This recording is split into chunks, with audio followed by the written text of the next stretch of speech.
కాకినాడ జిల్లా తుని పట్టణంలో స్కూల్లో చదువుతున్నటువంటి ఒక 13 సంవత్సరాల అమ్మాయిని స్కూల్ నుంచి ఒక వ్యక్తి సుమారు 62 సంవత్సరాల వ్యక్తి మాయమాట చెప్పి స్కూల్లో కూడా గ్రాండ్ ఫాదర్ని నమ్మించి ఆ అమ్మాయిని తీసుకెళ్ళి ఆ అమ్మాయిని తుని అవుట్స్కట్స్లో తీసుకెళ్ళి లైంగికంగా ఎక్స్పోజ్ చేసినట్టుగా మా దృష్టికి వచ్చింది.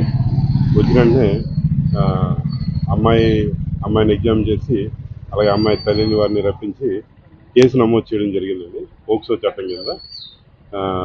చట్టం కింద కూడా ఏవైతే సెక్షన్లు ఉన్నాయో కఠినమైన సెక్షన్ అన్నమాట. ఎందుకంటే అమ్మాయిని ఎవరైనా మైనర్ అమ్మాయిని స్కూల్ నుంచి తీసుకుని వెళ్తే ఆటోమేటిక్ కిడ్నాప్ వస్తుందండి.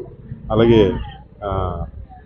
అత్యాచారానికి సంబంధించిన సెక్షన్లు కూడా వస్తాయి. అవన్నీ కూడా కఠినమైన సెక్షన్ల కింద కేసు నమోదు చేయడం జరిగింది. తర్వాత దర్యాప్తు కూడా వేగవంతం చేసామండి. ఈరోజు సాయంకాలం లోపు ఈ వ్యక్తిని కూడా అరెస్ట్ చేసి కోర్టు ముందు ఉంచడానికి ప్రయత్నం చేస్తున్నాం. దీనికి సంబంధించిన పూర్తి సాక్ష్యాధారాలు కూడా సేకరిస్తున్నాం.